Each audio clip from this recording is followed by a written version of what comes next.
Good morning to you all. My name is Shane Wildermoth, Liam's uncle, and although it is with sadness, it is a privilege to conduct the service on behalf of our family.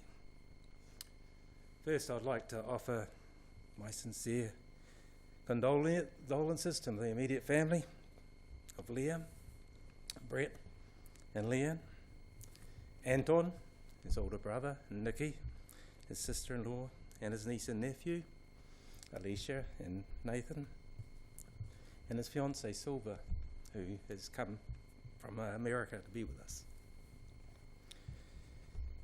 And the grandparents, Beverly and Brian Euler, and for all the uncles, aunts and cousins that are here with us today. We reserved 5 seats for the family, and it looks like we should have reserved 10 seats. And all the whānau turned up from all up north and from Auckland, and Leanne and Brett really appreciate that, and from down Taumarunui. So we really appreciate that. On behalf of the family, I would like to thank you all for coming today to remember Liam and to celebrate the life of Liam as we farewell him today. When someone we love dies unexpectedly, there is a tremendous amount of shock. When a son, a brother, or a friend is no longer with us, it can trigger very strong reactions, emotions, and questions. And today, many, particularly Brett and Liam, will be asking, how can I get through this? And it seems like there will be endless pain. Today is a day that can help that pain. As we celebrate Liam and as we farewell him, we're here to celebrate him. The truth is, the pain will never go away because we carry the memory of Liam with us as we live on. We just get better at dealing with it and disguising it as we carry it. Yet we are here today to remember and celebrate the young life of Liam.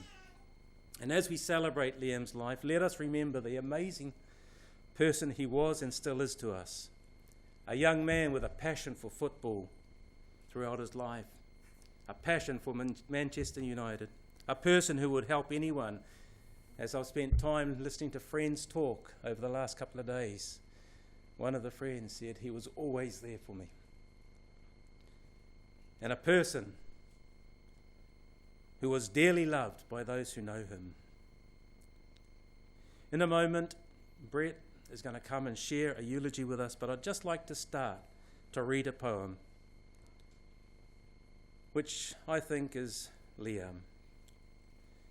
As we get to the end of the poem, listen carefully. I read of a man who stood to speak at the funeral of a friend. He referred to the dates on the tombstone from the beginning to the end. He noted that first came the date of birth and spoke the following date with tears. But he said what mattered most of all was the dash between those years.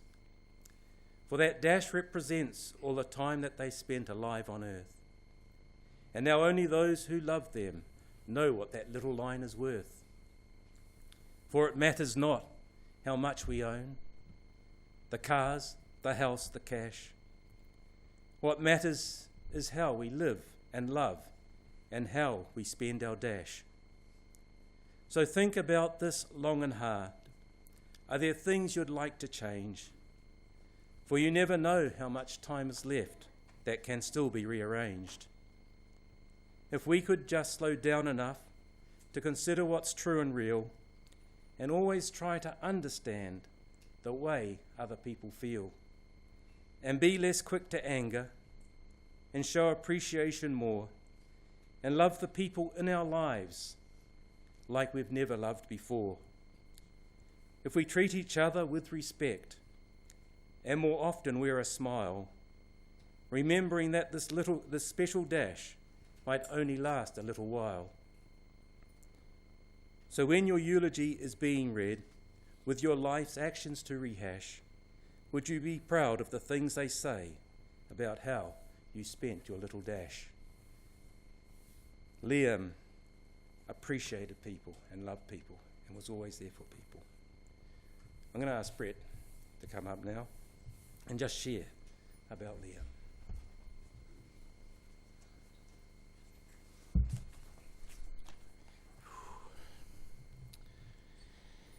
Well, thank you for joining us today to share the life of Liam. He was one of the most caring and kindest people anyone could wish to meet. On the 13th of May 1992, I was blessed with one of the proudest moments of my life, the birth of a son. Liam, our second son, was born at home at 15 Beers Court Road in Hamilton and was the brother to Anton. The connection between the two was immediate, and as soon as Liam could crawl, walk and talk, he followed his big brother, who was 5 years older. At this stage of life, Anton was going to primary school and playing junior soccer on Saturday mornings. It seemed that following and watching Anton at games from an early age cemented a desire in Liam to love the game throughout his life. We moved 500 metres down the same street to 140 Beers Court Road, where we lived for another 24 years. Within 6 months of moving, another young family moved next door to us. Dean and Pauline Hope, with their son Travis and later Shanae. Over the years we became great friends, and their children, being a similar age, went to school together and played in the backyard. Liam managed his way through primary school in the first years of intermediate with good grades, but never really put a full effort into his schoolwork. And while doing a little bit of homework after mum nagging him, his lack of enthusiasm for homework only intensified when he joined Mike Groom's School for Samba style soccer. Liam had found his first love. This was the stage when the Groom family and Manchester United became a major part of his life.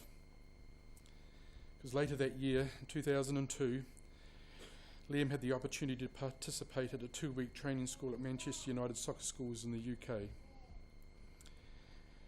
As a family, we combined this trip with a tour to Singapore and then on to the US, where we travelled through California, Nevada, Arizona for a further 3 weeks. Liam had the first stamp on his passport, and there were many more to come. A memorable highlight was the 2 days spent at Grand Canyon. It was on one of these days that we learnt Liam had amazing endurance as he ran to 3 Mile Hut and back up in 45-degree temperatures. He was just 10 years old. We visited all the attractions like Disneyland and SeaWorld and saw an environment that was much different to that we know. There are several stories I could tell you about the trip, but one that involved the entire family was when we were leaving Orange County Airport in California. We had visited Tucson and the OK Corral cowboy tourist attraction. While visiting, Anton had wanted us to buy a replica gun for him. Liam, still following his big brother, decided he wanted one also. So on subsequent travels, we instructed both of them to keep the replica guns in their check-in luggage bags. Unfortunately, we did not pay a lot of attention at the time, and Liam put his gun in his carry bag. You can imagine how security reacted when the bag went through the scanner. Remembering this was just shortly after 9/11. Liam was terrified and surrounded by large, really hulky security guards bearing automatic weapons and immediately separated from us by huge glass doors. Panic-stricken in tears, he was assisted by the airport attendant, who quickly identified the gun was a replica and calmed the situation down. It was terrifying for us all, and Liam continued to look terrified and was very quiet for the rest of the trip. We did laugh about it years afterwards. At the United Soccer Schools, he won the technical schools competition for 9 and 10-year-olds. And in many ways, this drove me to encourage him to strive for his dream of being a professional player. So back home after the trip, soccer became an even larger part of our lives, and Liam continued to excel at regional level and became a part of the New Zealand Junior Soccer Development Program. The following year, 2003, Liam again attended the Man United soccer schools at 11 years old. This particular year was a special highlight for Liam. While he was at the schools, he was able to get Cristiano Ronaldo's autograph when he first signed for Man United. To this day, Ronaldo remains one of his favourite players. He met the then captain of Man United, Roy Keane, who organised for his shirt to be signed. Because Liam was so young and small, he was getting pushed to the back of the crowd, so Roy Keane asked a security guard to bring Liam to the front for the shirt signing. This shirt was signed by several of their players at the time, including Paul Scholes, Ryan Giggs and Roy Keane himself. The shirt hung on his bedroom wall for most of his life. It was also that year that he was introduced to one of the coaches at Manchester United, Stuart Clark. Stuart was encouraged by Liam's all-round skills, and particularly his attitude and his determination. He discussed with us to bring Liam back to the UK at some stage if he could organise some trials with some various clubs he was associated with. Liam was thrilled, and as parents we were very proud of him. That year we also met the Granger family in Manchester. Jim and Caroline also became a big part of our life, and Liam's in the years ahead, as they themselves embarked on immigrating to New Zealand. Back home, a big change was to come the following year, as Mike Groom encouraged us to enrol Liam in a St. Paul's Collegiate Scholarship Program. It was a difficult decision, as Liam would jump from Form 1 schooling to Form 3, and initially we were concerned about how he would adapt. After spending time in discussion with Mike and the then principal of St. Paul's, Greg Fenton, Liam made the move to St. Paul's in 2004. It was a big learning curve academically and also physically for Liam, but all he was interested in was playing soccer with the big boys. It was also around that time that we started to recognise Liam's caring streak, as he would often go out of his way to help others. At soccer classes, he would teach and encourage the younger kids, and at home he would make thank you cards and little gifts for people who came to visit us. This was a side of his nature that never changed up to his last days. He was always concerned about the welfare of others.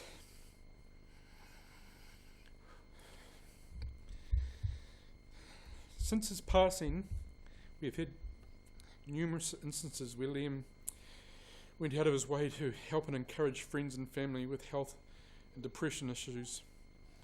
Yet at the same time, he kept his own serious health issues hidden from most of us. His first year at St. Paul's Collegiate, playing for Mike's first 11 team, was a dream come true for him. Mike's own soccer prowess, skills, philosophy and passion all inspired Liam, and attending the Samba sessions most nights of the week was just the icing on the cake for him. During that year, we did make contact with Stuart Clark in the UK. This excited us because he had arranged a trial for Liam at Manchester City for a week with the under 14-year-old squad. So in July 2005 we headed back to England in the hope that Liam was about to fulfil his dreams. We were initially based in Forest Hill in London, so he could spend 2 weeks training with Charlton Athletic.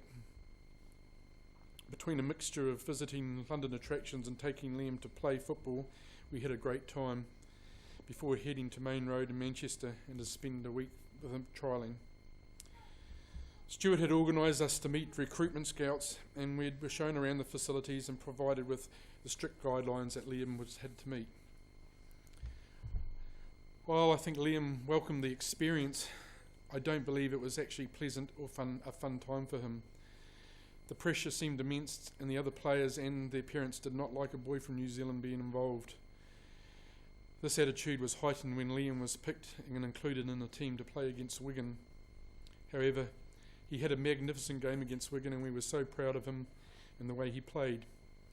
He came off the field that day beaming from ear to ear, as he knew he had played well. The coaches and the recruitment staff were all very encouraging.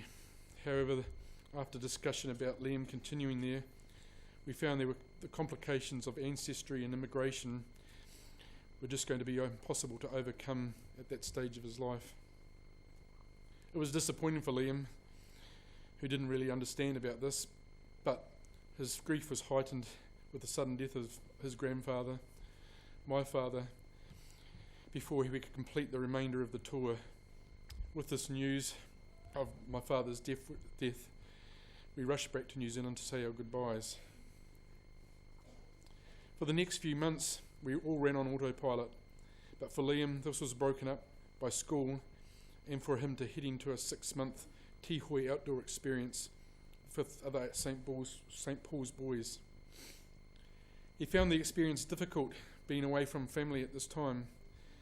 Not being able to play soccer did not appeal to him, and for several years after, he insisted he did not enjoy the Tihoi experience. However, later in life, he often reminisced about those different experiences, and I think ultimately he did enjoy it. Later on in August, we headed to the UK again, where he joined up with a Curva New Zealand soccer side that was touring there. While touring with him, we received the sad news that Leanne's father died. So for the second year in a row, we had to rush back to New Zealand. However, this time Liam stayed with the touring team. Leanne and I came back for the funeral, then returned to the UK for a few days later to make sure we caught up with Liam and the end of the tour and the last matches. Afterwards, Liam spent some time playing at Newcastle United Academy, but unfortunately he severely injured his ankle early on, and soccer was over for him for the remainder of that year. From a soccer perspective, the next few years were highlighted by head-to-head clashes between St. Paul's and Hamilton Boys High First 11s. Both teams were full of quality players, and the games were always full on. Both of their coaches were passionate about football, and while I'm not sure about the exact stats over the period of time Liam played for St. Paul's, I think the wins were fairly evenly shared. But one or two games always stood out in Liam's mind. There was a 2-1 win for St. Paul's at Boys High, where he scored one of the goals while he was playing on the wing. Another was when St. Paul's defeated Boys High, an amazing win after flying back from Nelson after a week of playing at the National Championships. Along with playing for St. Paul's First 11 during those years, Liam also played for Ngaruahia's first team in the Northern League competition under Dave Edmondson, and for a period he represented Waikato FC under Shea Bunce. He loved those times. During 2010, Liam had the opportunity to take a part scholarship program with a prominent USA college in Massachusetts, Northfield Mount Herman, NMH. This meant that his grades had to improve, and suddenly the academic side of his schooling took priority, albeit still behind playing football. While attending NMH, Liam lived with the Carlin Mason family, Jimmy, Kathy, Galen and Isaac. Liam loved this time with them, and he would Skype us regularly, talking about life in general. Later you will see photos of him playing soccer for NMH and being amongst friends there. We sincerely thank the Galen Mason family for their love and their support, and again now. That year, NMH First 11 won the New England Championships, and Liam was involved in the lead-up finals, scoring one of the goals that saw them through to the final playoffs. Liam loved his experience at NMH and made many friends. On his return, he was quickly back into playing soccer locally, but early suffered a major hamstring tear, which laid him off from playing most of 2011. A continuous run of injuries in the following years meant his football life was very stop-start, and also my mother's illness weighed heavily on his mind. He had grown very close to my mother, as he had with his other grandparents, Bev and Brian. For those few years, Liam's life jumped between part-time work at Print House, attending university to start a business and marketing degree, visiting friends and grandparents. And he also got back into club football with Hokanui Rotatuna, coached by Mike Groom. An interest in fashion and photography had also become evident, and we found he had a gift for taking photos. A catalogue of his images he captured were amazing, and this just highlighted his creativity and mindfulness. In the period between October and November 2014, Liam suffered 2 concussions, one being a serious attack in the city which left him unconscious. After several visits to the hospital and without accurate diagnosis from doctors, he soon suffered from blood clots travelling through and destroying parts of his lungs. We were close to losing him then. However, on Christmas Eve 2014, he was released from hospital, and we were just so pleased that he survived and was able to spend Christmas with us. From this point onwards, Liam continuously contended with physical pain, anxiety and depression. He saw multiple doctors and specialists, and in most cases, some form of medication was their only answer. We were frustrated by delays in getting medical assistance, and in many cases there was months of waiting just to get a first consultation. Visits to the emergency department became a regular occurrence for Liam, as he lived with continuous chest and head pain. 1 year on, we'd made little progress with improving his health issues. However, in 2016, we saw a glimmer of hope. Liam told us a friend he had met in NMH was coming to visit, and he had been talking to her regularly. They had built a strong relationship, albeit from a distance. We were thrilled by this news and looked forward to his friend, Silver, coming from the United States to stay with us. When Silver arrived in New Zealand, their relationship blossomed. He had found a new love. Shortly after her arrival, we removed from our Bearscourt Road house of 24 years to a property on the outskirts of the city. Liam seemed to love the country surroundings, and we were so happy to see him smiling again. In the last few months, he had started coming into print houses and in turn to gain some experience in stock control, the print management systems and an estimating area, in the hope that he could soon return to full-time work. He also spent time with his friend Ryan in creating a business model to launch a new fashion label. He was really excited about this, and last Sunday he happily told us of his plans to start the small business venture with Ryan, and that he and Silver were cementing their relationship. Sadly, on Tuesday morning about 7 a.m, his cat Leela came to our bedroom door yowling.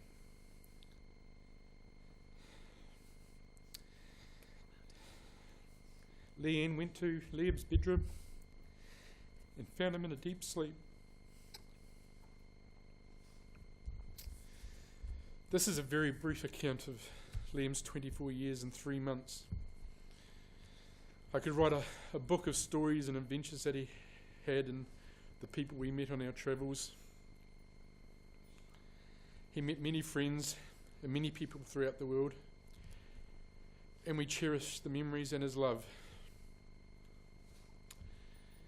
He was an angel on earth and a blessing for us all. He was my best friend, and I loved him so much.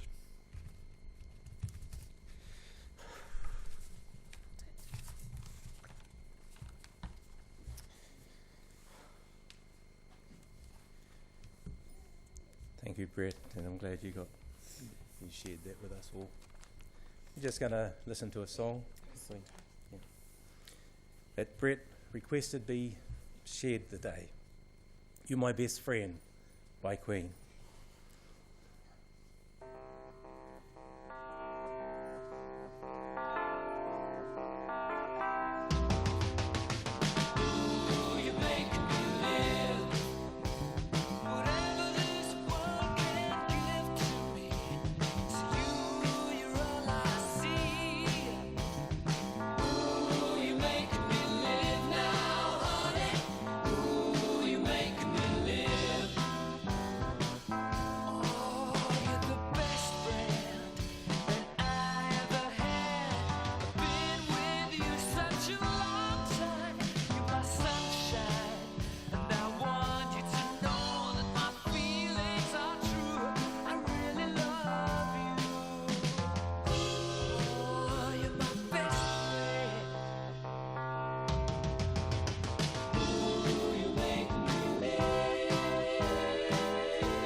that song was one that Brett requested, because that is how he saw Liam, as one of his best friends. At this time, we're going to give family members an opportunity to share their memories of Liam and their farewells, and they'll be led by Leanne, his mum, Anton and family, his brother, Silver, and then Paul, his uncle. So thanks, Lord.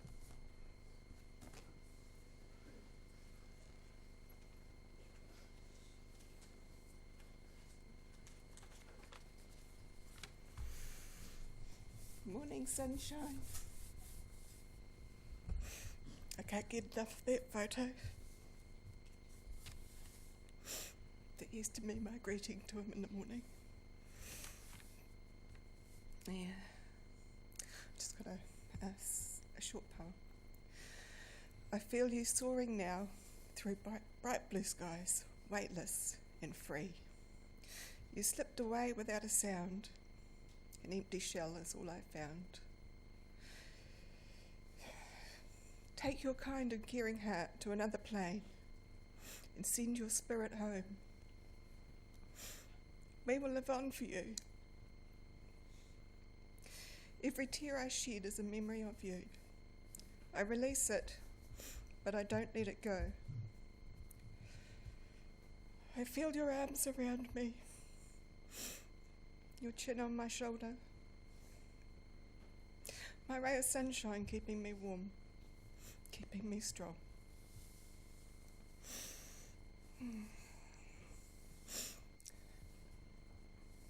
The things I'll miss the most, I guess,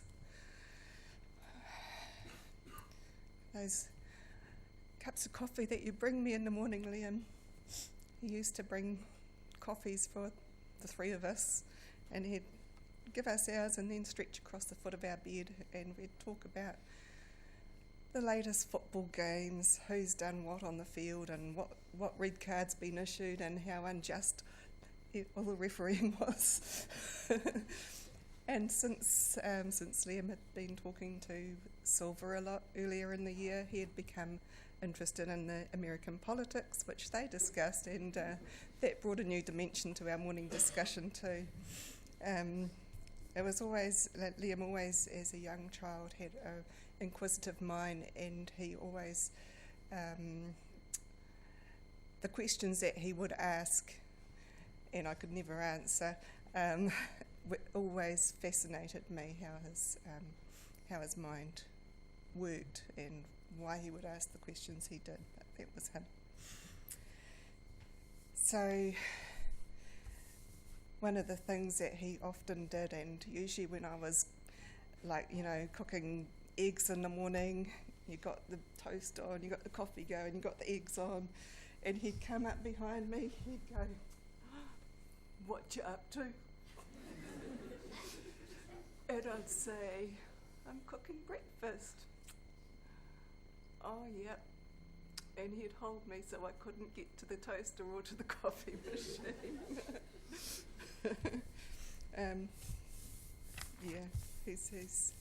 There's just all those amazing little things that won't be there anymore.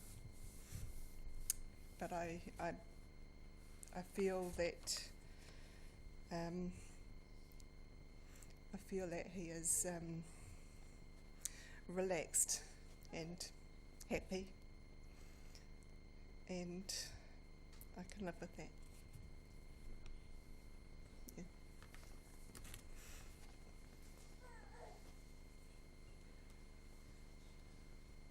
Thanks, Phil. I'm going to ask Anton to come up with Nikki and the children.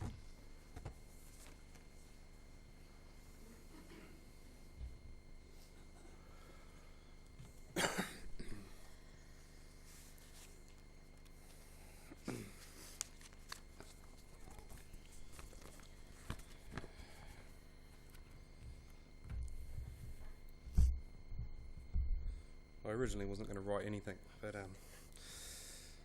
as time got closer I couldn't remember anything either, so I did have to write something.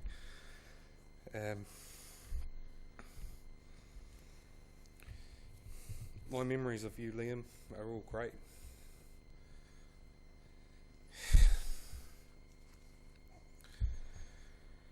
all I'll live to remember and never forget is an absolutely humble and proud person who deserved to grow into a wise old man. The day I met you, you took a huge piece of my heart and became a part of it. When we are together, we became one whole, as brothers do. We had each other's backs, no matter what. The time we had together was always deep and meaningful. As kids, we done silly shit, as brothers do, and then think about the consequences later. Yeah, there's so much stuff we done that I can't say, but there's a couple of things. Sorry, Mum and Dad. Like hitting golf balls off the garage roof, waiting for a bang, and hearing a smash and thinking, oh shit. Running inside like nothing had happened, and claiming we had stayed inside pretty much. I'm going to claim you're the instigator of all these childhood things because you were the youngest, and you were always the one with crazy ideas to get us in trouble.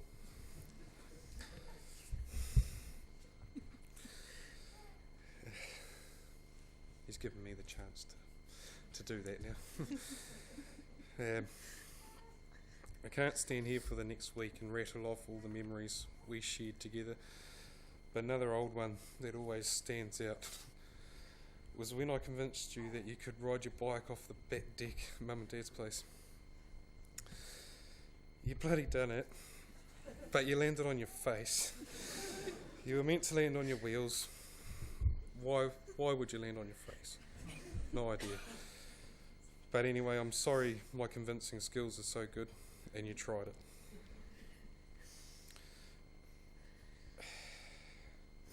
As we got older, our lives became slightly separated, and you put all your passion into your sport of soccer, and I was off doing God knows what. We still felt like one when we met again though. Me and Nikki will never forget the day when Alicia was born and you came in to meet your niece for the first time. Such a proud uncle who was still in school uniform, but even though you were still a school kid, your ray of love and massive heart showed how much of a man you really were. Over the years, the countless amount of texts and phone calls would have made someone rich. I'm sure we both fell asleep at the other end once or twice.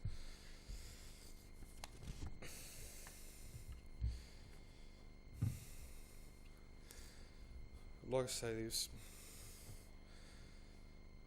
over the years there was so much that me and Liam done, talked about, plans, all the rest of it. We don't have weeks and months, years to talk about it, so I want to finish my message to you with a real high note for me, and that was recently when you came to stay with us for a weekend.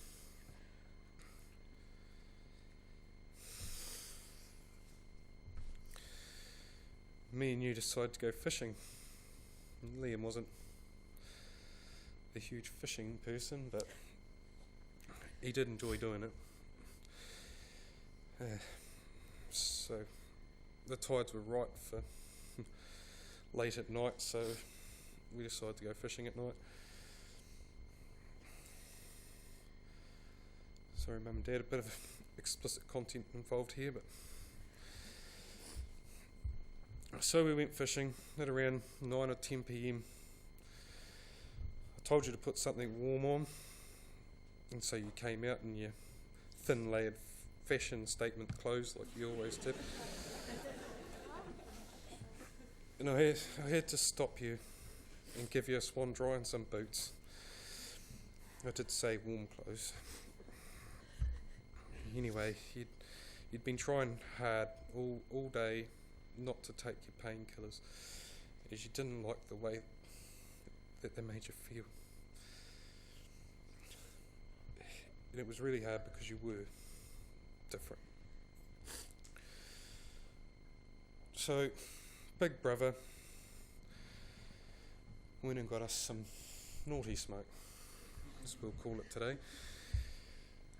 And off we went. We got to our spot, baited lines, got lines in the water. Then we sat back and had the smoke. And we sat in that same spot for 7 to 8 hours. Freezing cold, it was winter. There was a huge ray of light on the horizon in the ocean. We were there for hours. We don't know what the hell it was. We tried to figure it out. So we just sat there and we were talking and being one together.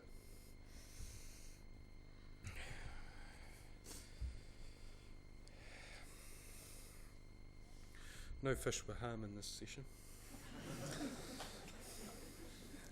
Which sucked, but I don't know if Liam really minded or not. Yeah.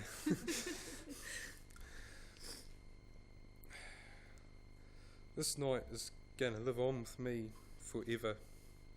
For the first time in a long time, it had been a long time, it was just me and you.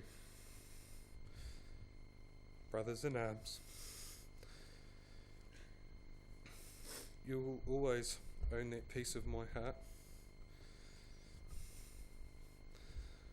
Love you forever, and rest in peace.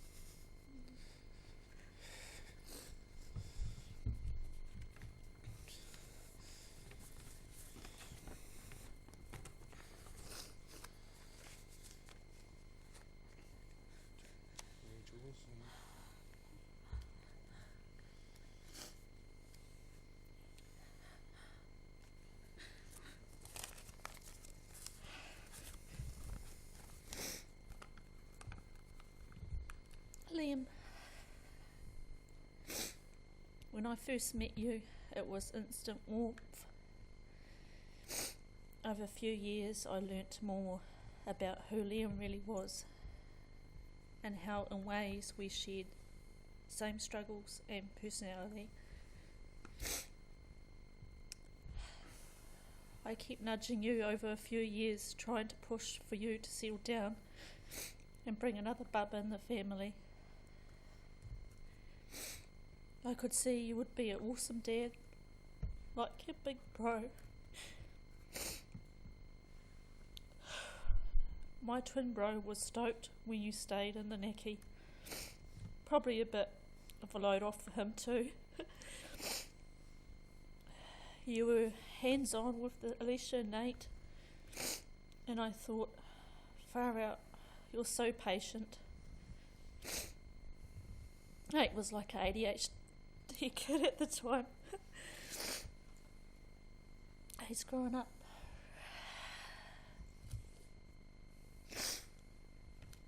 But you took it in your stride. You remember saying, and I remember saying to my bro, he is like you, a gentleman.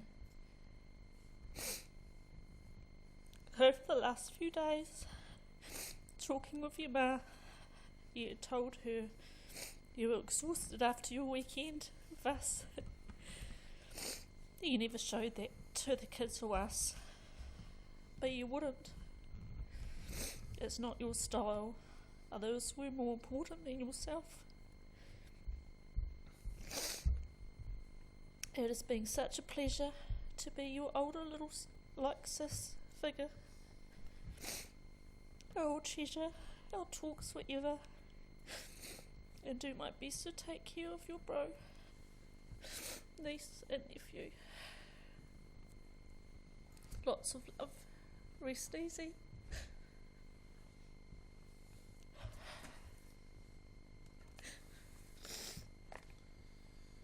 Do you want to say something?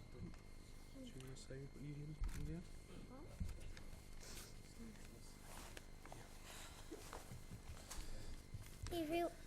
Here's a CV.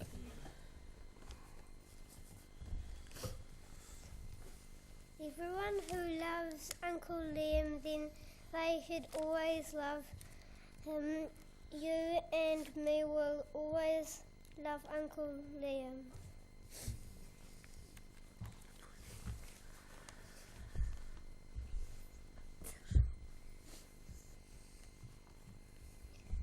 Liam, I hope you will be safe, and if you need me, yell for me.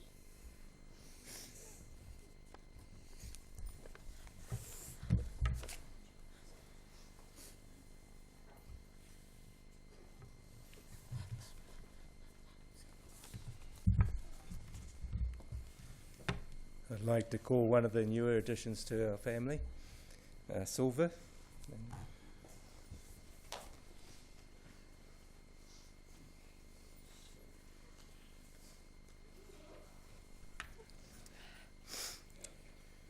Almost 6 years ago now, my friend Margaret became friends with Liam when he came to NMH. She introduced him to our group of friends. When I met him, I thought, cool, just another exchange student. But that didn't keep me from thinking he was cute. In February, I messaged him saying I wanted to go back to New Zealand because I loved it so much when I was here in 2011. Before I knew it, he had invited himself on this road trip of mine, and I couldn't put down my phone. For 4 months, we were dating our phones, as we would say. And that started on February 27th. By March 3rd, we had said, I love you, and by March 4th, we knew we were going to marry each other. We talked about which country we would live in and our plans and goals for each other. We explained to the other that we had never felt love like this before, and that it was obvious we were meant to be. I really love you. I really never thought I would find true love. I didn't even know if I believed in love anymore, hence the no marriage plan. But you changed that almost instantaneously. I feel like I've known you forever. I know I will marry you, so I wouldn't care if I did it tomorrow or December. I know you can make me a better person and teach me so much. When I have you in my arms, I will never let you go, no matter what life throws at us. I will always be that one person in life you can count on, and that goes for now too. I've never been so happy with someone. I've never had my anxiety taken away by any human, almost like your anti-anxiety. And I've never been able to tell someone I love them from the moment I talk to them. I've never thought someone was too good to be true, and yet you are all of these things plus more. I really want you to sleep, baby cakes, but I don't want to not talk to you. You truly are a goddess, a gift, and I don't know why I got you, but one day I'll figure it out why we found each other and what made me deserve you. That was a passage from something that Liam wrote to Silver earlier this year. I didn't get that much time with him physically, but the love we shared was something I can't imagine ever being able to replace. We were so dorky around each other and so full of love and happiness anytime we were together. Life was hard when we were apart, but when we were together we felt unstoppable. We had planned on eloping when I returned and wanted to start a family. He was so excited about being a dad. He was so excited about being a husband. Neither of us really believed in marriage before meeting the other, but together we were finding the desire to do it all. Liam, ages ago I wrote you a poem, and I'd like to share it now. I cannot wait to be your wife, to be with you in life, to kiss you every day and miss you when you're away. I didn't think I'd have to start missing you this soon, but I know you're looking down on me and probably laughing at how much I've been crying. Anytime we would cry, one of us would probably end up laughing. I wish you were here to see how many people love you. You are so blessed. I want to thank Brett and Leanne for being so amazing to me throughout our whole relationship. I felt like a daughter to them. I always wanted to talk to Leanne about my hopes and desires for Liam and my love for this sweet boy. You both will always be my second set of parents. I'd like to conclude with a little speech to my love bug, Liam. You promised we had forever to go, and I believe you. But as Psalm 119 verse 50 says, my comfort in my suffering is this, Your promise preserves my life. I will continue to honor you, your family, and our love for the rest of my days. I want to thank you for giving me the best time of my life.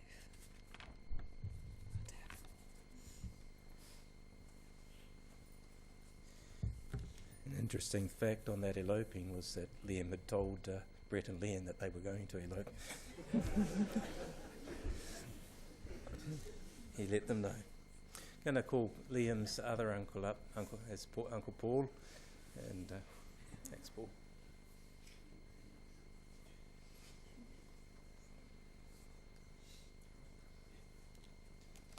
Good morning, everyone. I'm Paul, Leanne's older brother. Shane's older brother too, but I'm the oldest. He just looks the oldest. I'm better preserved. I say it's because I work so hard. He says it's just laziness. But I've written a short poem in honour of Liam, my nephew. And if you'll bear with me, I'll attempt to read it to you. It's titled, The Smile from Ear to Ear. We got the call May 13 in 1992. Liam Phillips had arrived, baby boy number 2.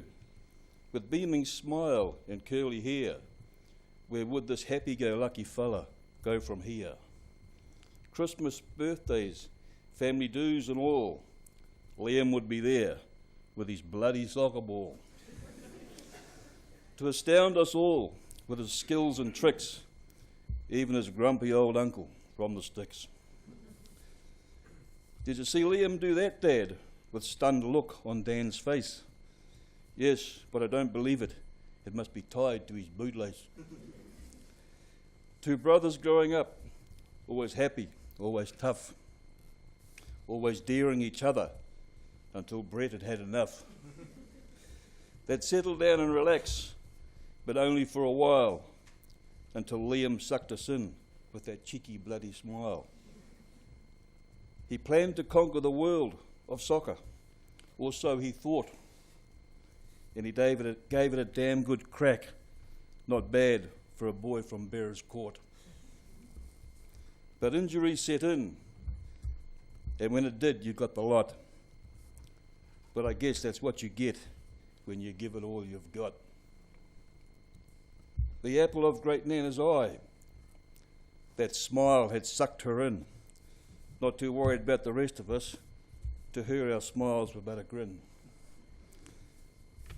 We're going to miss you, boy, and wonder what you're doing. Probably wooing angels with your soccer tricks in heaven. Nana and Grandad love to have you stay. You and Anton both alike. In fact, the only one that's not going to miss you is Grandad's poor old motorbike. We wish you didn't leave us and you didn't have to part, because we loved you then and love you now, and loved you from the start.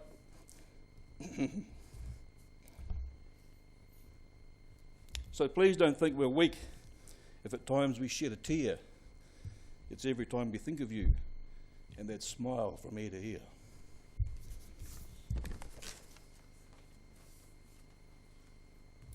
Thank you, Paul. Is there any other family members that would like to say something? Family members, before we move on. I know it's pretty hard. The boys want to say something? Yep.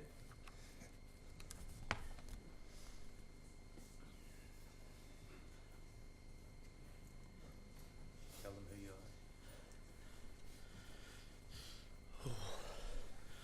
are. Hi. Those of you that don't know us, we're the O'Brien family, cousins of Liam and Anton, niece and nephew, Auntie Leanne, and Uncle Brett.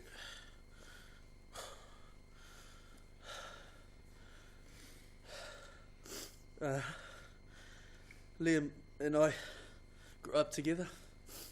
He taught me a lot. He's 13th of May, I'm 13th of April, 1992. I didn't have much to say, but I put a little poem together. It's actually all over the place at the moment. I just gotta try. My cousin, my bro, where have you gone? Where did you go?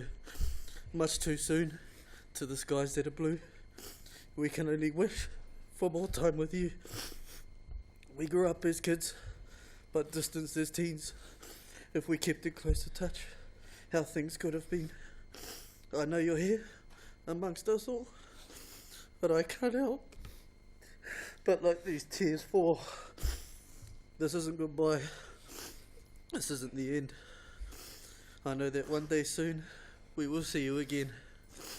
I miss you, cuz, now and forever. In our hearts you'll stay forever and ever. Amen.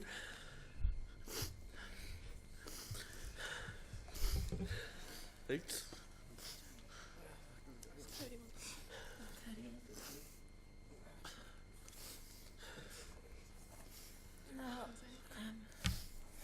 I was going to say something, but my younger brother here said it all. We love you, Liam. And our hearts are really heavy for Auntie Liam and Uncle Brett. And I can't imagine how hard it is. But, and Anton, Nikki, the kids, Nana, Granddad, Mum, Dad. All I can say is that we're here for you, okay? We're going to miss you, Liam. Come on.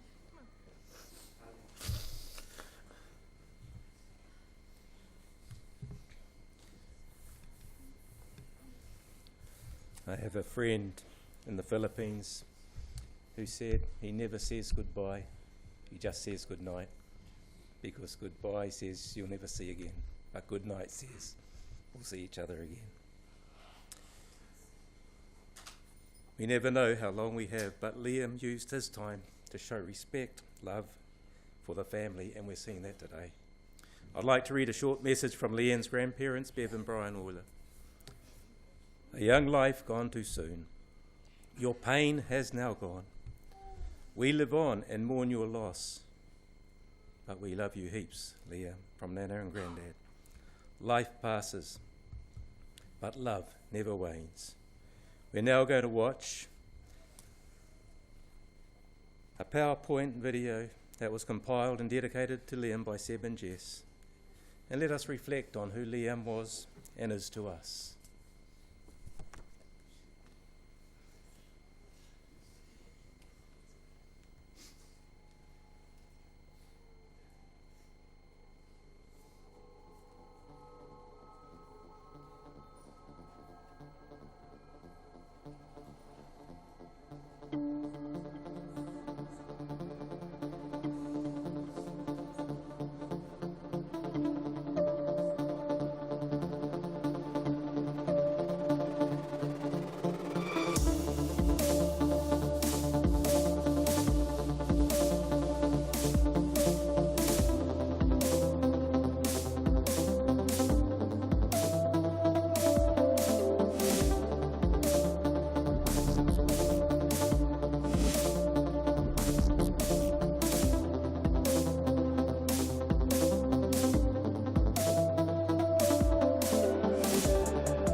know Liam is to love him.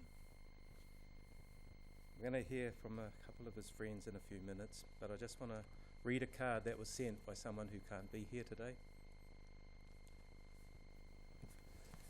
This is from Chrissy. Thank you so much for allowing me into your home and to say goodbye to a dear friend in the midst of family and planning and busyness. I hope that the coming weeks and months are kind to you all and full of so many beautiful memories. Thank you again. Liam truly was one of a kind. There are no words that are enough to say how sorry I am for your loss, but I think the quote on the front of this card sums up how all who knew your precious Liam are feeling. Liam was the most incredible friend. He loved fiercely and was so protective. To know and be known by him was one of the greatest privileges I will experience in this life. Thank you so much for the beautiful person you raised him to be, Liam. I know you were absolutely his queen, and the way he spoke about you both was so special. The message on the front of the card. There are some who bring a light so great to the world that even after they have gone, the light remains. I'd like to call up Dean, Jessica, Michael, Jim and Billy, and they will share their thoughts of Liam. Thank you, Dean.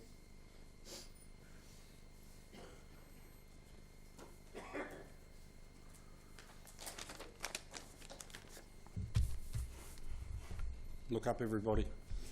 And morning. Notice I didn't say good morning because it's not a good morning. It's not a good morning for anybody in this room, and it's certainly not a good morning for me. On Tuesday, around about 11:45, I normally take a lot of messages. I'm a businessman. I took a message. I was in a meeting. Oh, Brett wants to talk to me. It's not a text. And Brett gave me the bad news. And I knew straight away as soon as he spoke that it was not good news.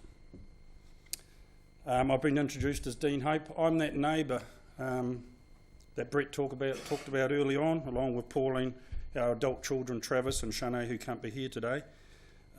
We're that neighbour at 142. They lived at 140. We're at 142, and we had a big fence in front of us along the side of the boundary, around about 5 foot tall, stood about here kind of thing. You know what Liam was like? That didn't keep him out. The beauty is that we had a boy 4 months younger than Liam, and they hit it off pretty quickly, pretty good. So we had a secure section, and we actually did a lot of things together as our side, their side. And I'd like to go through a few of those things with you. Remember, a big fence, little boy over the fence, curly hair. That's one of the first things I can remember about Liam. Always had curly hair. He hated it. He didn't like it. But we took in and we adopted that little boy. And they say that good people, good men, good boys, come from people, communities, and that care people, and we care about. We care about the Phillips, we care about everybody in their family, and we cared about Liam. And to hear that news is so tragic.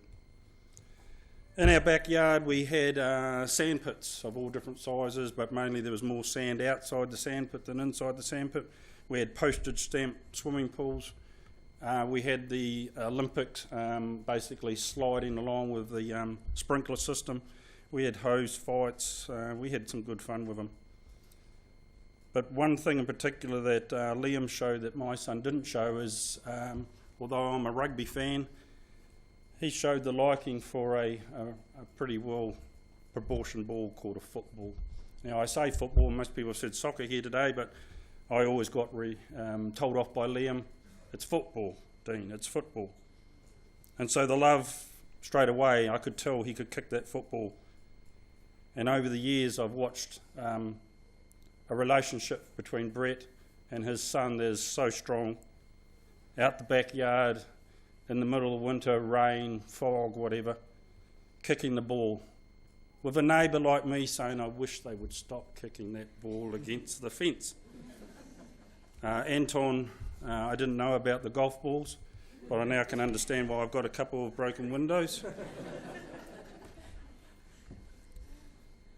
But please do look up and look up at the sky, because that is where Liam is. And he will be remembered by us all. I'm not an overly religious man, but I'm going to ask for the mightier power to give some strength to this family. By God, they've had some bad luck. And on Tuesday morning, when they found Liam, that is the worst thing that can happen to any mum, dad. One interesting thing that hasn't been brought up in here, and I'm not going to go through the whole thing because there's a number of people that want to speak here, is when we first met Liam and my wife took him in as an adopted son. What's your name? Liam Cody. Does it look like Cody up there? No. Cody was an imaginary friend of Liam. And if you got it wrong and said Liam Jacob, it was Cody all the time. He was a marvellous, marvellous boy. But as he grew older, things changed. He had accidents, he broke things. I'm a builder. I live and breathe building. I see some terrible accidents. So for me to come down my driveway, as it was at the time, and see son and stepson, if you can call them that, on the fence, running along on the roof, what would a builder do? A project manager, get off there, you'll hurt yourself. No, we won't, Mr. Hope or Dean. We will never hurt ourselves. A week later, I arrived, same time, 5:45. Got out of my car, business car, and all of a sudden a chair was at this 5-foot high fence with Liam sticking his head over the top and had a bandage right around his head. He'd fallen off. But not to revoke any passion, because he had passion for those kind of things, and that's what made Liam Liam. He told me all the stitches and he would be fine in a few weeks.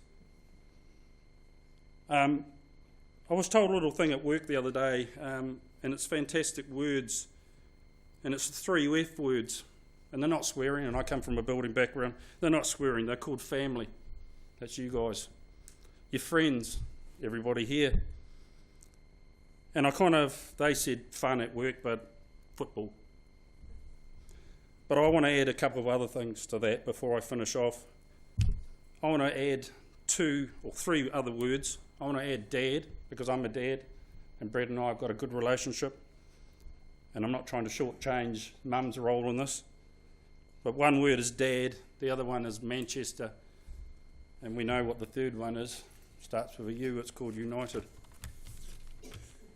That has moulded Liam into the person that you see, you have seen, and you've witnessed, and you've had them as family, friends. We're all here today to support the family, and we'll go about our lives later on and live our lives, and hopefully long lives. But remember that there will be times that they need help. Everybody on these front roads will need help. It's hard sometimes to help people, but do just ring up or just pop in or make yourself present when they need it. But also remember they are private people and they need their space as well. I kind of timed this out at about 10 minutes, but there's been a lot of talk and we need to move on. Liam Jacob Phillips, thank you for being part of our lives in the 140 and 142 Bears Court neighbourhood. Although your mum and dad are no longer neighbours, they are still neighbours. I've just got to work out how many kilometres I've got before I get a beer from Brett in the future. From all the things we've seen, the photographs and the talk from the family, you have been a wonderful son, you have been a wonderful grandson, brother.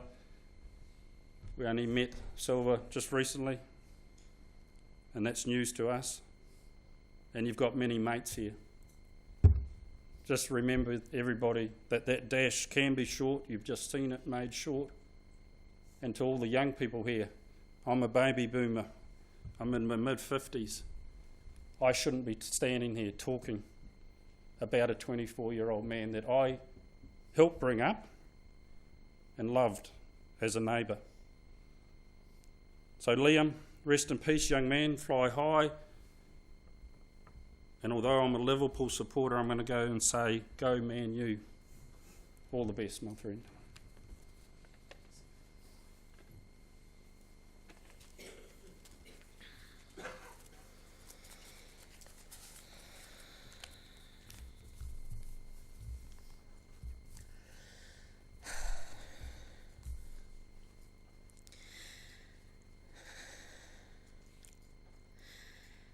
How do you say goodbye to somebody that you had so much more to share with? How do you start to accept that you will never get to have them by your side again? No words will ever explain the immense gratitude and blessing that I feel to have had you by my side over the last 6 years, Lee. Thank you for always knowing what to say. Thank you for always knowing what to do. Thank you for loving me and helping me learn to love myself. What a caring, gentle person you were, responding to my drunk 2 a.m. calls with me trying to convince you that I had indeed broken my ankle and needed you to take me to the ER. And you were so excited to be taking the photos for your brother's wedding. I got you a photography book a few weeks before it to help you feel more confident. The look on your face when I gave it to you stopped me telling you that it cost $1 from the shop at the dump. It's just one of the million things I will forever hold in my heart. Your appreciation for even the tiniest of things. A lot of people never understood the friendship that Lee and I shared. How can you be just friends? Liam was the big brother I was blessed to meet halfway through my life, and that's what he was, family.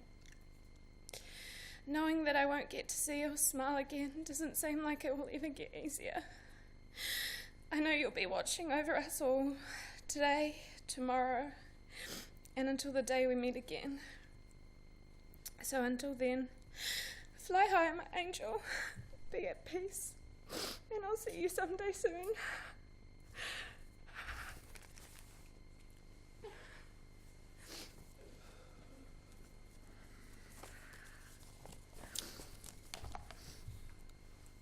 Caroline and myself first met Liam in Manchester in England in 2003.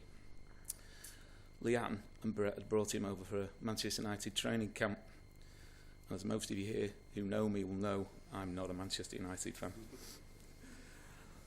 We had lunch in Manchester in St Anne's Square, which is the centre of Manchester, and Manchester is not the nicest city in the world.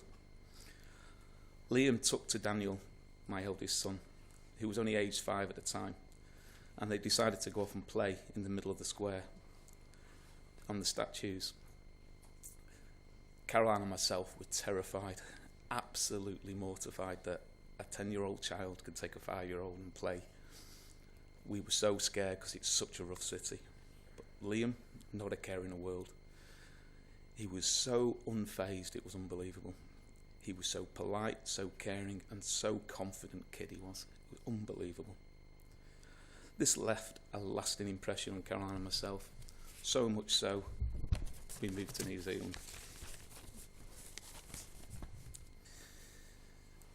As I've already mentioned, there's a huge rivalry between Manchester City and Manchester United. There's only one team that comes from Manchester. Liam would say it's United. I'd have to disagree. When we moved over, Brett and myself used to do home and away derbies, so the big derby games. If City were playing at home, Brett and Leanne would come to our house with Liam, and we'd go to theirs to watch the games there. It was 4 o'clock in the morning, Leanne had gone to bed, and we were sat there quietly watching the game. I don't think Brett would believe that. United scored first in the first half, and Liam and Brett politely celebrated. And you're talking to a City fan that's born and bred. City equalised in the last 10 minutes. I didn't celebrate politely. Not like me at all. After I'd calmed down after about 10 minutes and looked over at Brett and Liam, Liam was cuddled up to his dad crying. He was only 11. I felt terrible. This was the start of a friendly rivalry. I would often talk to Liam about the two clubs we loved. He was a United fan through and through. He had the lot. United wallpaper, United bedding, United shirts. There wasn't anything he didn't have that wasn't United. But a little known fact, it's actually a big known fact now, is Liam had a trial at City for a week. My proudest moment was seeing him in a City shirt.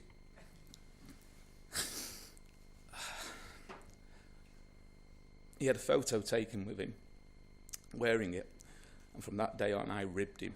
He really was a City fan. He wouldn't agree at all. We loved watching and talking about football together. We'd often talk about how great players were. He wasn't a staunch United fan to the fact that he'd never look at another team, whereas I'm a staunch City fan and would never look at another team. He loved his football, he loved great players, and he loved great goals.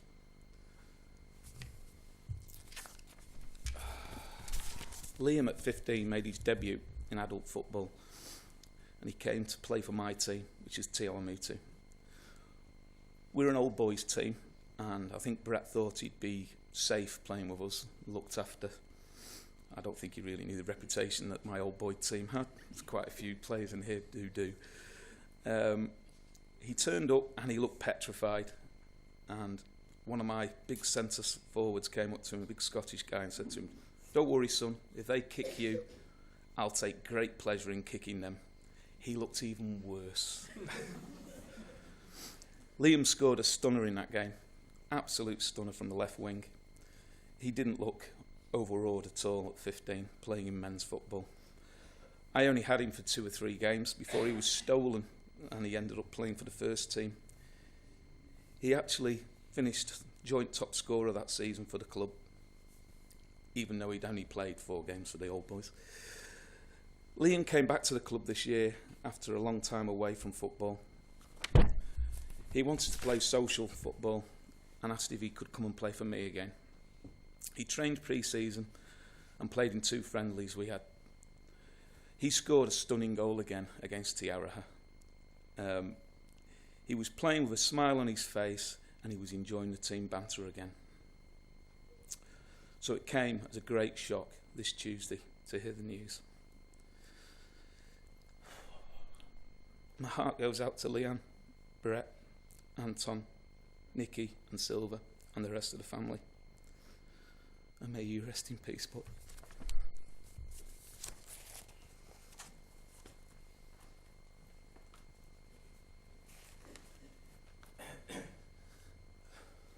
I have 3 sons of my own sitting at the back there, but when I come to talk about Liam, I'm thinking about another son, because he spent so much time with and amongst and connected and together with our family that's how not just myself but all our family remember him. So he's almost like sitting down there amongst them. That's how close we were.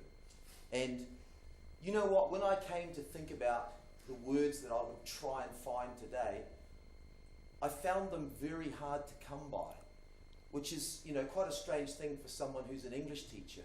And then when I came to realise why it took so long to find somewhere to start, is that's because there were so many memories, unlimited memories, timeless memories, golden memories, unforgettable memories of that boy.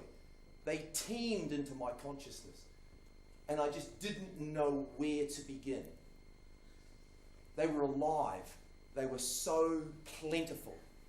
And as I started to think about it, I thought about those memories, and I thought, why do I have so many glorious memories? And then I realised they were all joyful. They were all buoyant with joy because of that boy. They were alive. They never died. They were there. Everything I thought of was alive. And that's why they remained with me for so long, because they were full of joy. And there were three things for me that really connected all of the memories. Liam, a ball, and a smile. And that word smile to me has been something that's just resonated throughout the room today. And it's the thing that makes him so special. Because when we remember him, we think of that smile. And that picture captures it so powerfully and profoundly. And when I think of all those memories, I think of him when he was a kid. And there was Dylan and I and him, we were in the streets and we'd be playing in the streets for hours and hours. It was timeless. And the wonderful thing about that boy is he helped me never forget what it was like to be a kid. There was Dylan and there was myself, and we would just play for hours and hours. And the thing was, and all the memories come flooding back, because he was so connected to the spirit of Samba-style soccer. Brett mentioned that, and I was so deeply moved to hear that. And Liam could flip-flap the ball, and he could step over the ball. But the one thing to me that captures the essence of that boy, and for those of you who are football players, he could rainbow that ball. He could make that ball soar and fly from his feet like no one I never knew. And I can see those images now, and it was a beautiful thing.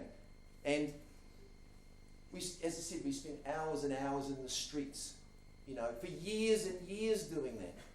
And then after that, there was always feeding into that with those Samba-style soccer classes. And when you're a coach like I have been for such a long time, there are many things that define young football players. And you hear this thing over and over again: happy feet. Liam had happy feet. And you only have happy feet if you have a happy heart. And that's why he could make that ball fly and soar and float in the air for such a long time. And that's what I remember him from those times. The happy feet that he had and the smile. And of course, there it was again, the rainbow, always soaring up from those happy feet. And then he came to play for St. Paul's. And, there was always that joy present. And there was always that smile. But what I remember from Liam's time at St. Paul's was his fearsome determination. No player in my time at that school ever gave more during the course of a game than that boy. Not one. And I've had some stellar players in my time. And when I remember him, no one ever gave more than he never left anything out there. He gave everything. That's the type of boy he was. I think that's the heart that he had. That's the heart that he had. And we've heard that today. He gave of himself for other people. It was never about Liam. It was always about others. And that's why he could play and give so much for the cause of his team. And then the narrative goes on after that, and never having lost that joy of football as a kid, and so kind of inspired by the young people I had at the school, I decided to make a club team. Just had a dream to make a club team, because all these boys seemed to share with me this kind of way of playing football, with a smile, with a freedom, with a happiness, just like the Brazilians do. So I decided to make a team. And I'll never forget it. I've got chills running up my spine. When I decided to make that team, the first person who arrived for the first training session with a smile on his face, when we had no team, we had nothing, was Liam Phillips. That's why he's in there for me and all of my family. That's the boy that he was. I'll never forget it. I have so many images, but I can see him now coming and starting it all off from nothing. And to do that, he had to drop down. But he wanted to go where he knew, he could give the most help. And then, things kind of went on from that. And then even more recently with our team, we had a game the other night. Things have moved on. We had a game on Wednesday night, obviously the day after those events. And I think the picture that was in the slideshow captures that so. It was a dark night. And it was a silent night. But those floodlights pierced through that darkness, and he was there. He was there. Trust me, he was there. He was there because I felt it. And if you take a really close look at that photograph, and I mean a really close look, there's something in that photograph, still and silent and profound. And so I thought that was a very powerful thing, because it was indicative of the effect that he had on so many people. And I think the connection was that through all of that, is this kind of idea of the football and how important it was. But it wasn't just football for me. For football, there's this word called jogo bonito, and the jogo bonito is the beautiful game. And to me, that was what was so special about me for Liam, the spirit of that. And the spirit of the jogo bonito is much more than just kicking a ball. It's a joy inside of a person. And of all the players I had, Liam embodied that the most, and I'll tell you why. Is that the essence of so much of the inspiration for our team and for the jogo bonito style was someone called Ronaldinho. And Ronaldinho had many magical moves when he played, but he had one. That was the absolute pinnacle of artistry about playing. And it's called the hocus pocus. And in all my time coaching, only one player has ever had the audacity and the belief to ever pull that off in a game. And I'm talking about a coaching career that's lasted a lifetime. That's how special that boy was. That's how connected he was. And that's another timeless memory that I have. But I don't want to go on any longer, but I could, because I could resurrect all those memories, because they're so powerful, because of the boy, the ball, and the smile.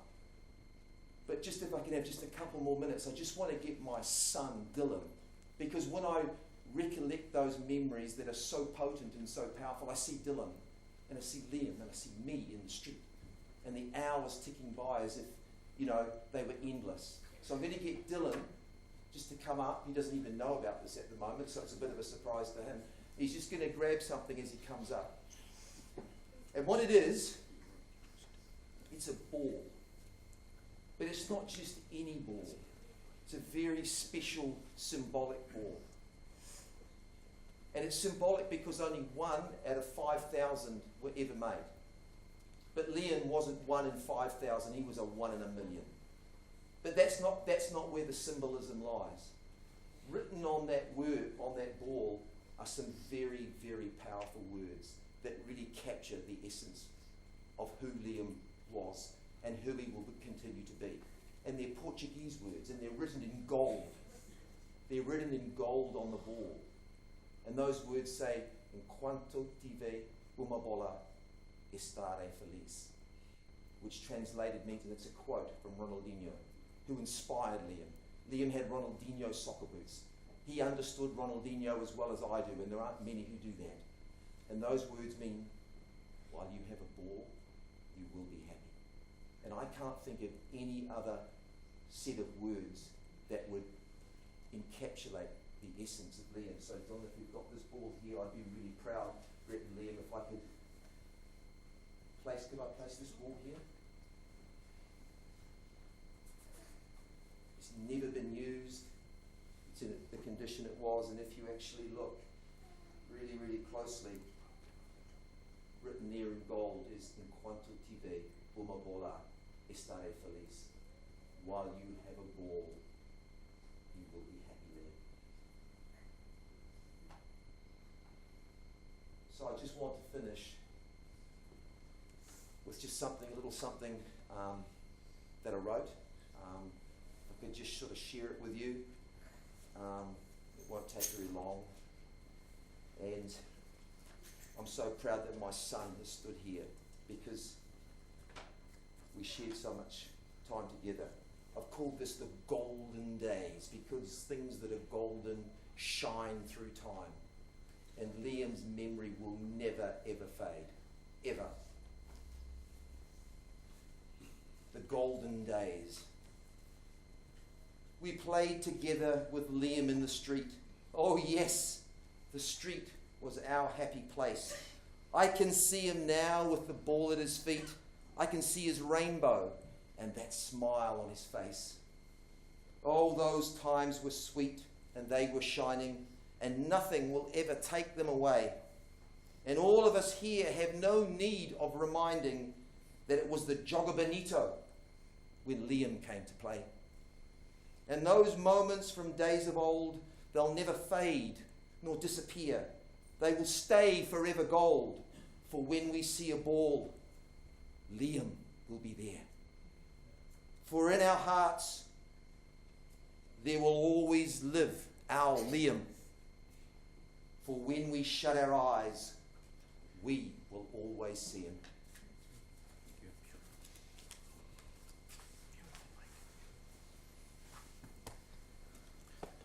Well, when you stand up here in a sad day like this, it's always pretty difficult. You know, you want to say the right things, and you want to definitely be fitting to the person that you're standing beside. I'd like to just come from a different football angle today. My name is Billy Carter, and like my good friend here, Jim, we're Team Udu footballers. Well, my association goes back a lot further, and I'll be just briefly talk about it from the opposite side of the fence, because you've just heard the most passionate speech by a man who loves his football, and Mike and I have been friends for a long time now. But I'll talk about it from the opposite side of the fence. Many years ago, I actually worked at St. Paul's for quite a few years, but then I moved on and I got the task of coaching St. John's football, which anybody knows much about soccer, we're definitely not the powerhouse of football in Waikato in those days. In fact, to be fair, St. Paul's were the powerhouse and Boys Highs were on the way up. And the first thing I was told was, oh, you've got to have a grading game at St. Paul's on a Wednesday afternoon. And luckily I was a bit naive then about the football in Waikato and football in general in the college circles. So off we went to across town to St. Paul's. And you could tell by the way they were warming up that I had a lot of work on my hands, and this St. Paul's side were pretty slick. At the time, I didn't know this young man, Liam. But when I walked in today, believe it or not, the minute I looked up here, it was like I was back there. And as everybody has reflected it so far, it was the smile. You know, you can stand here, we can talk about football, and I will briefly. That day, we took a bit of a pasting, we lost 6-0. 4 of the goals came from Liam. And you know, a person who's been around football and who loves the game, I just went, whoa, who is this young fella? Jesus, what talent he's got. You just couldn't say much more. Then you had to go back to the drawing board and figure out how are we going to contain these powerhouses of St. Paul's and Boys High as we move on. Then, as things turned around in a strange way, it turns out my good friend Jim here and Brett, Liam's dad, are business partners. And all of a sudden, from going to the days where we played football against St. Paul's, which was hard enough in its own right, all of a sudden there seemed to be a rivalry had come into it.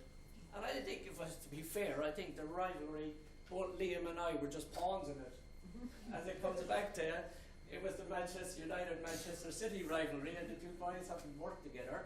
All of a sudden these games took on whole new dimensions. Was Liam going to get a couple of goals? Was he going to get 3 or 4? Or was I going to be able to outsmart him and try and contain him? And all of a sudden, these games were fantastic. But no matter how much, and Mike, beware this, how many times you'd make your game plan, you think, look, you know this boy, he's got all the silky skills. There's no point putting 2 men on him because he'd probably go past the 2 of them anyway. You've got to think, how are we going to do it? So all of a sudden, it became a cat and a mouse game. And for years it was like that, in all the years I was at it, but he would always score. No matter how many times you think, oh, you contain him. And I remember one time we were actually winning 1-0 at St. Paul's 3 years later, and he pops up. You know, it was like your Memphis. He was just something else. But put all that football aside for a few minutes. I never heard him whinge at a referee. I never heard him moan at his teammates. Yes, he'd be fierce and he'd be in there and he'd be in to win the game, like all of us who love the game would be. But I never ever heard the young fella go off, as we'd say in the football. That says so much about him, you know? You know, sometimes, and I said this last week oddly enough at the 21st, sometimes, you know, we could stand here, I could talk like Mike all day about football. I could give incidents, you know, for the whole afternoon about Liam on the football field.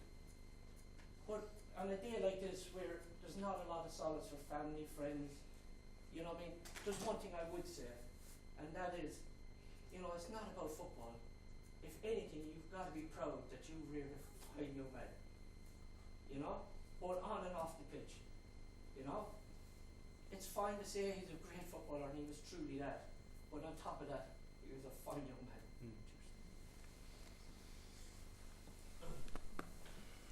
Thank you, everyone. I know there's probably others who would like to share, and I'd really encourage you to talk to the family after the service.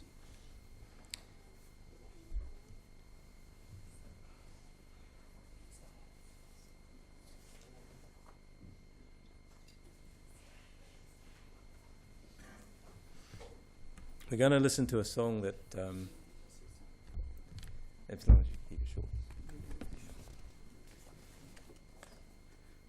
Hey everybody, I'm Ryan. I had I wrote something down, but I've got to keep it short. So I've known Liam for about 4 years, but we only really became close in the past 4 months, really. I know him as the footballer, but I knew him as he had a passion for fashion, and we both did, and we just literally a couple days ago we were talking about our business plan and how we were going to work it out, and his brand and my brand, and we were going to have half and half store, and to quote Mike Groom, he said it was never about Liam, it was always about others, and that's one thing I always remember. He was always there for everybody, and I look out, I see a lot of faces of people that Liam's helped, and he helped me, and yeah, just my condolences to the family, and yeah, just cheers.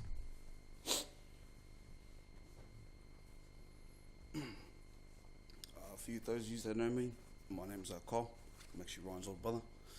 You know, everyone, for me, hearing Liam Jacob Phillips isn't really how I know the bro. We call them cornies, so I'm going to call them cornies. That's how I know him. That's my bro. You know, there's not much else I can really put on top of what everybody else has said. He was actually just a real good human being, and he taught me a lot about friendship. He taught me a lot about love. You know, he was always there for me. There was never one time that I called him that he was never there for me when I was in the bottom depths of my own depression and my own anxiety. Bro was always there for me.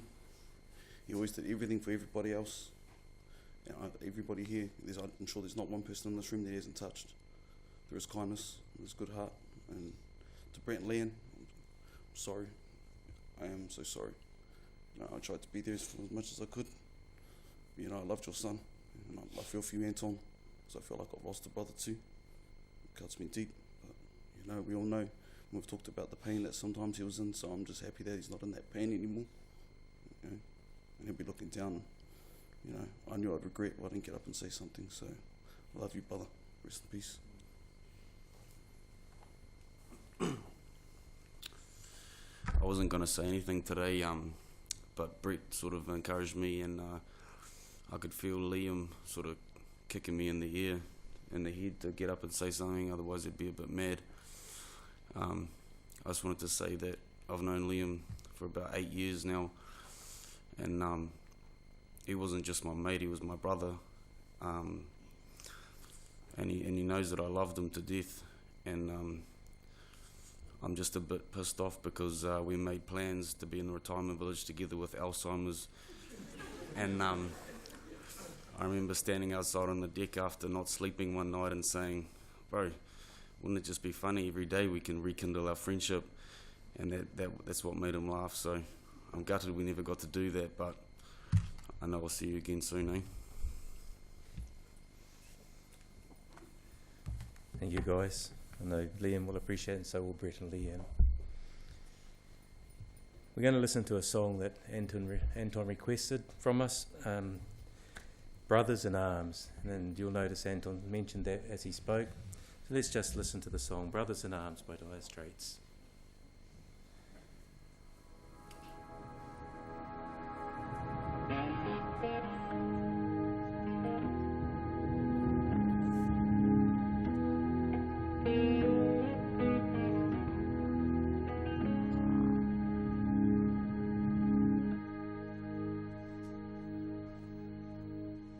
These mist-covered mountains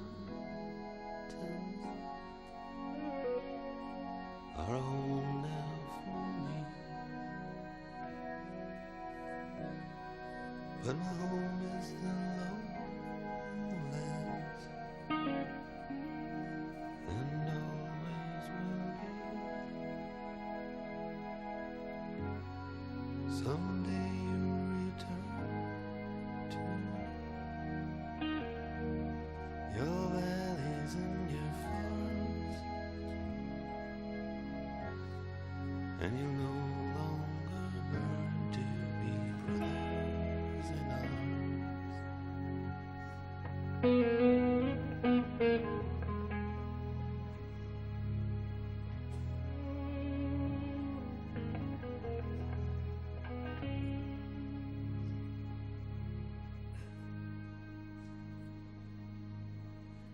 through these fields of destruction,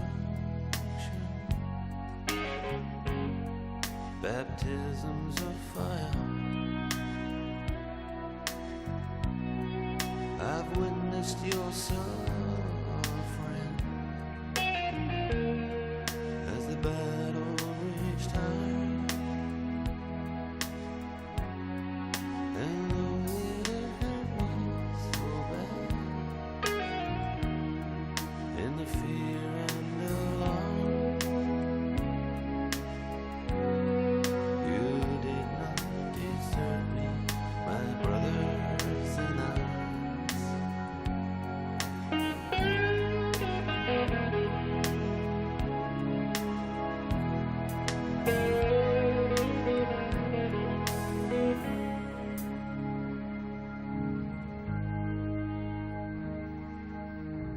There's so many different worlds, so many different suns, and we have just been one, but we live in different ones.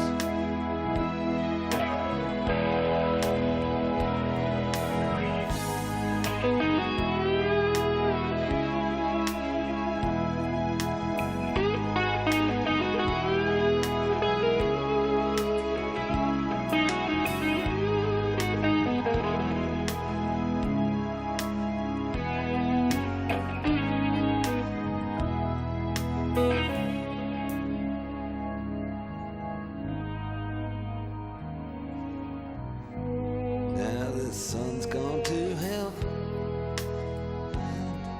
the moon's riding high. Let me bid you farewell.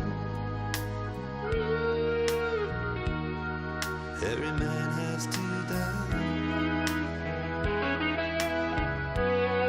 but it's written in the stars. In every line in your palm, we're fools to make war on our brothers in arms.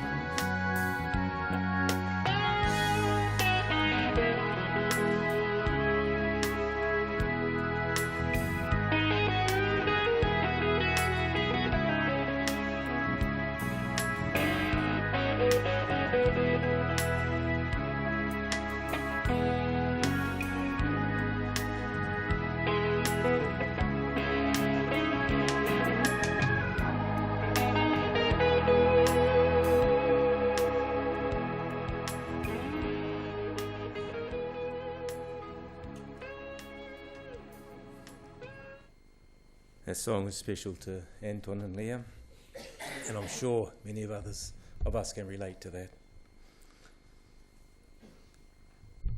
Liam, Brett, my heart goes out to you both, She is my sister and brother-in-law. But I encourage you to keep reflecting on the good times and the good things that Liam brought into your life. Can I ask everyone to stand as we say the Lord's Prayer?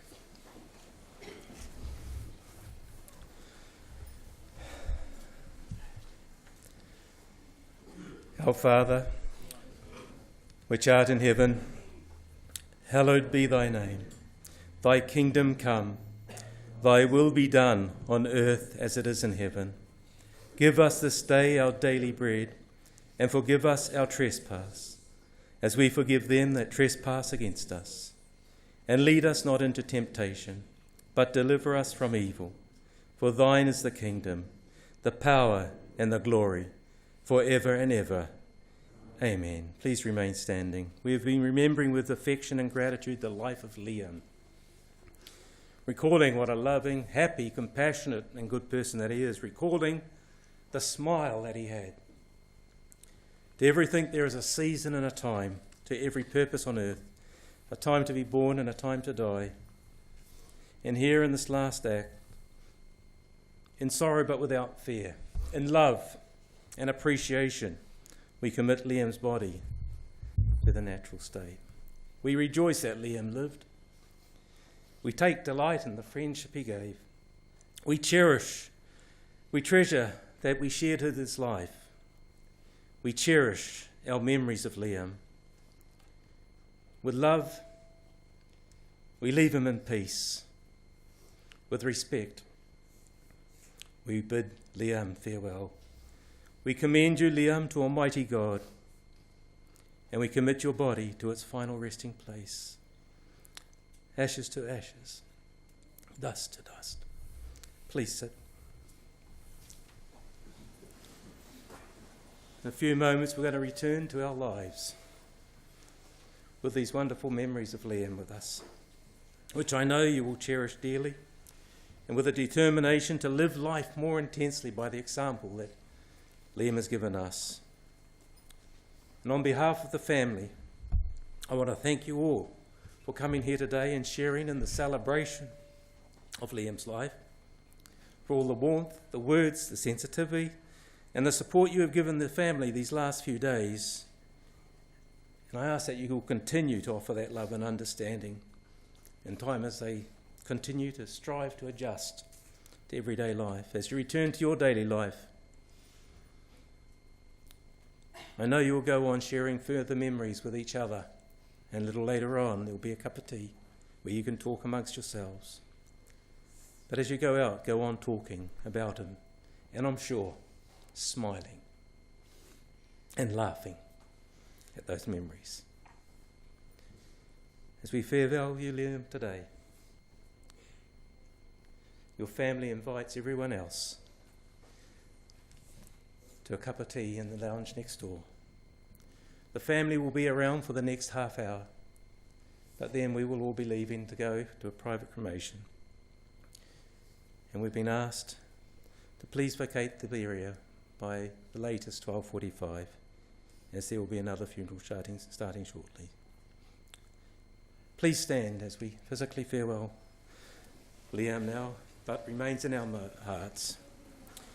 And as Liam will go out, I will ask that you allow the family to follow first, and then everyone else to follow behind. When Liam is placed in the vehicle, there will be some small soccer balls and rosemary for people to place on top of the casket as a symbol of our farewell and remembrance of Liam. And he will go out to his and Silver's song, Simple Things. Can I please call up Brett Phillips, Anton Phillips, Jessica Featherstone, Dylan Groom, Jim Granger, and Dean Hope, and Tom as we carry him out.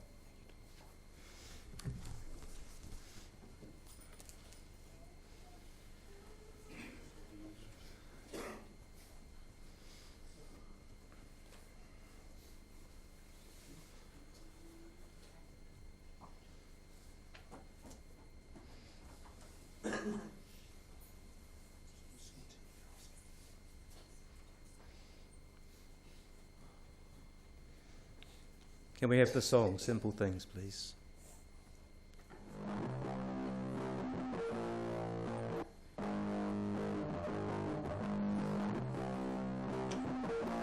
She said, I don't want a model, I don't want a movie star. You don't have to win the lotto. Oh, I want you to win my heart, yeah. She said, I just want someone true. She said, I just want someone to smoke with me, babe, and lay with me, babe, and laugh with me, babe. I just want the simple things. So smoke with me, babe, and laugh with me, baby, and lay with me, babe. Cause I just want the simple things, and I just want you. Oh, yeah, yeah, yeah, yeah, I want you.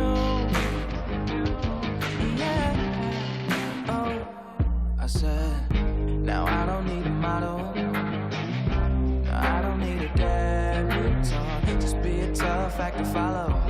You know, a free spirit with a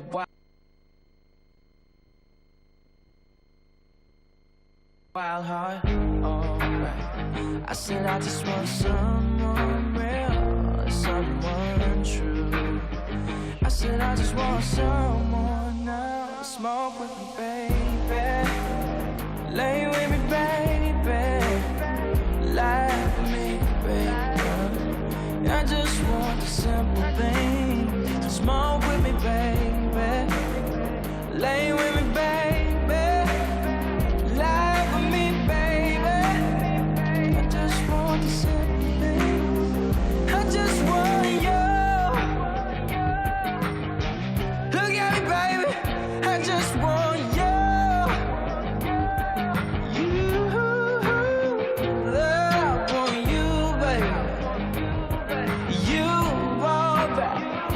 Just want you, yeah. Smoke with me, baby, lay with me, baby, now laugh with me, baby. I just want a simple thing. Smoke with me, baby, lay with me, baby, now laugh with me, baby. I just want the simple thing.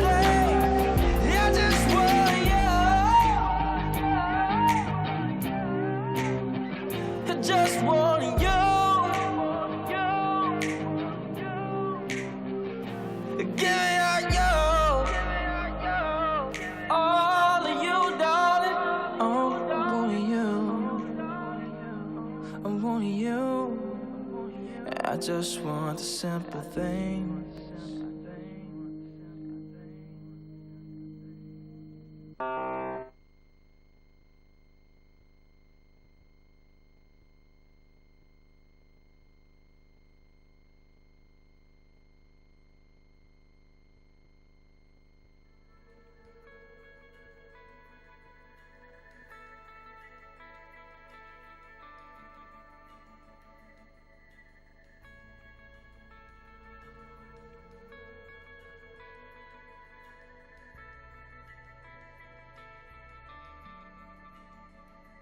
Let it go, let it roll right.